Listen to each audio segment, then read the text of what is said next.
Welcome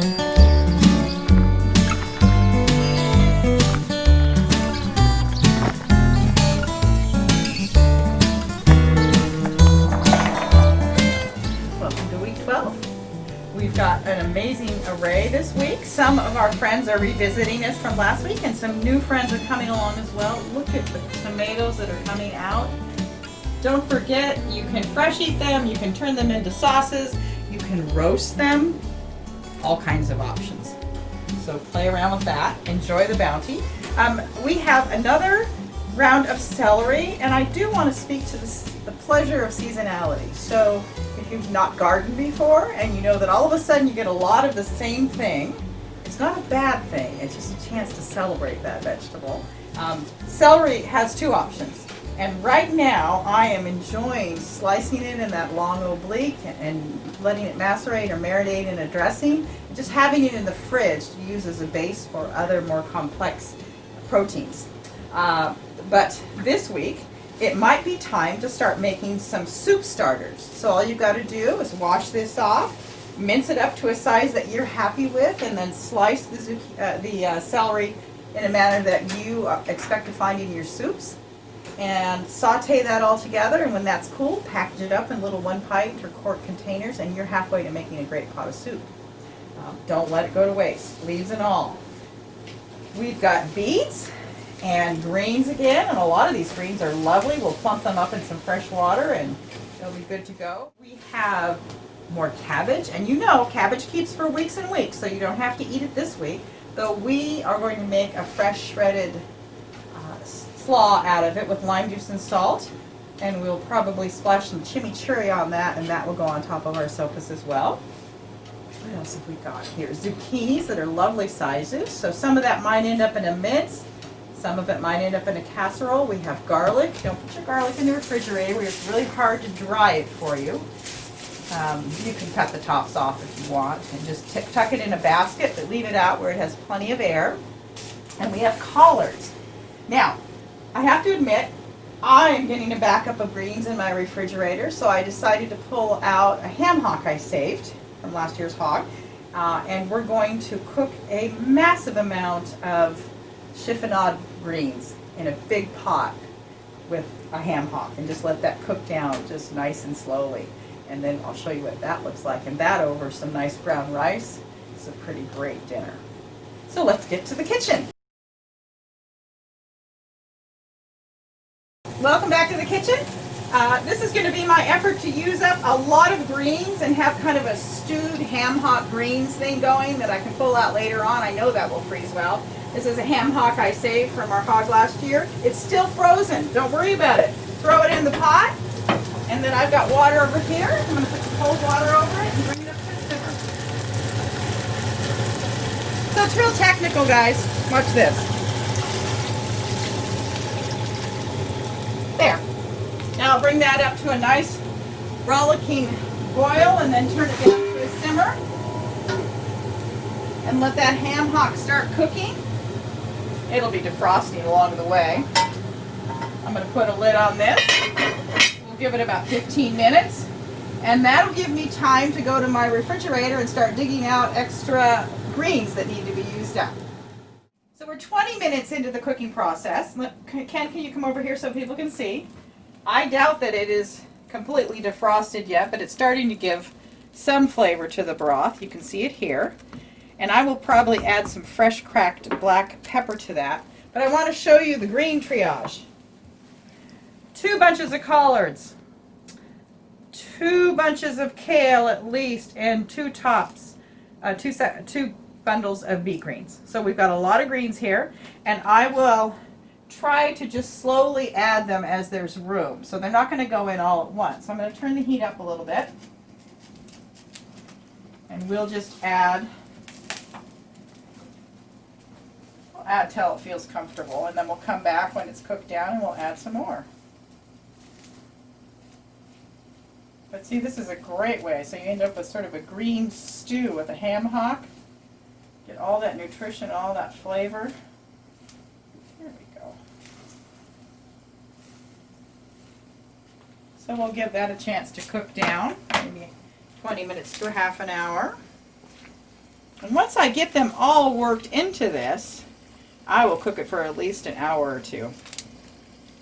So it's not like we're going for any tooth to the greens. They will be thoroughly cooked down when we're done with them. I think I can squeeze a few more in there, don't you think?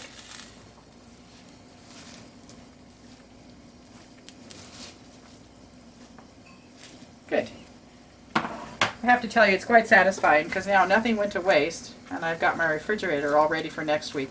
And part of my anxiety is next week is canning week in our house, so there's no room for extra nonsense, at least for about 10 days. All right, so we'll give this about a half hour. I think before I do that, I'm going to get some black pepper. Excuse me, Ken.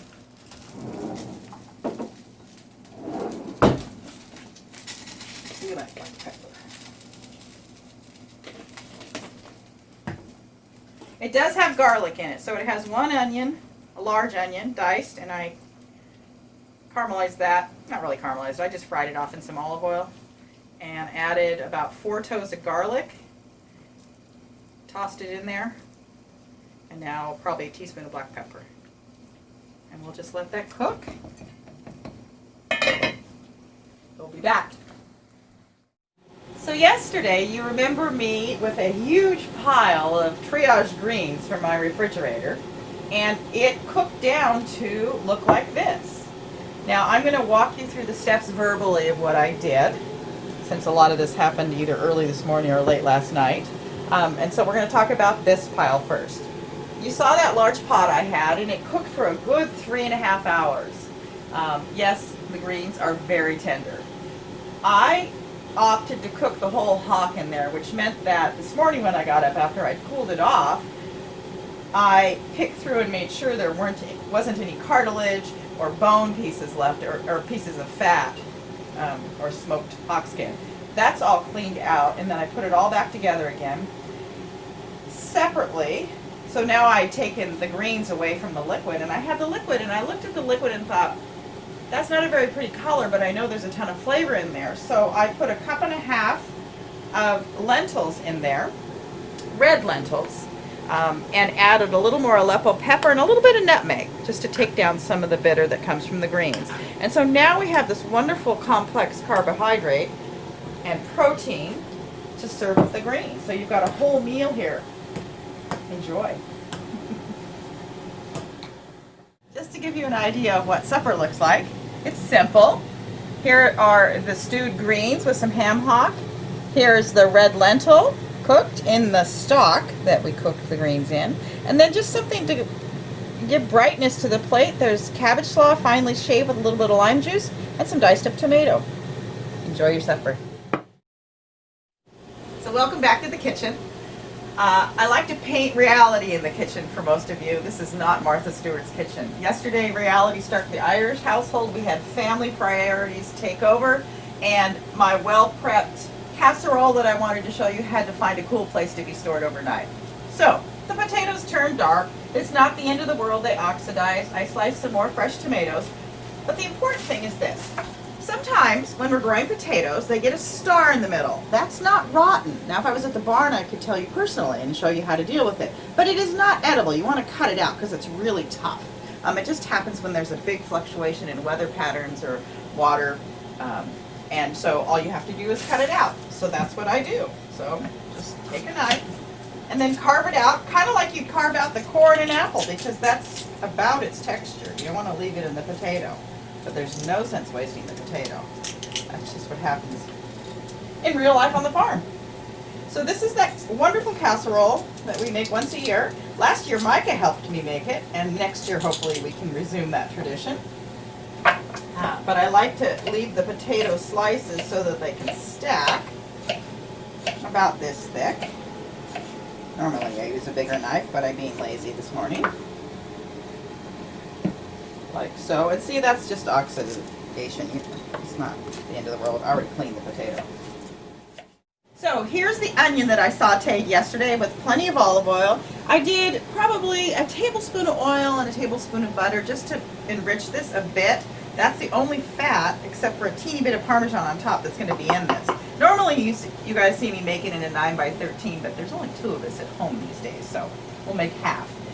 but the recipe does set you up for a 9 by 13. So it's really fun. It's fun. You can do it with your friends, with kids, but you just go potato, zucchini, tomato. Potato, zucchini, tomato. And if the tomatoes get too big, cut them in half so they sit. But I kind of like them to sit a little bit proud because they're going to melt down. What happens is all the flavors of those vegetables, the juices run to the bottom and mix with this onion mixture, and the top roasts so you get that caramelization. It's really a fun recipe to make. So I will continue to build this, and then we'll pop it in the oven. We'll show you that, and then we'll show you what it looks like when we're done. Got our casserole assembled. You can see the onions on the bottom, and all the juices of those vegetables will melt down into that and stay roasted on top. A couple things to think about. I want some garlic to mush down through there, so kind of like you do with a roast, I'm going to push some garlic. I don't want it on top because I don't want the garlic to burn, but tuck it in between those veggies, and then that flavor will melt down through the veggies and be quite nummy. Let me go rinse my hands off.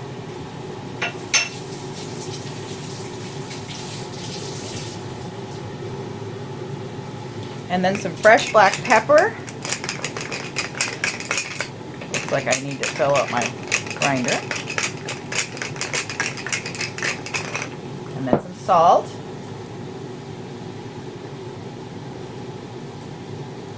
Not too heavy.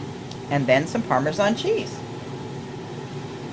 So not a heavy cheese casserole, just enough to give it some flavor.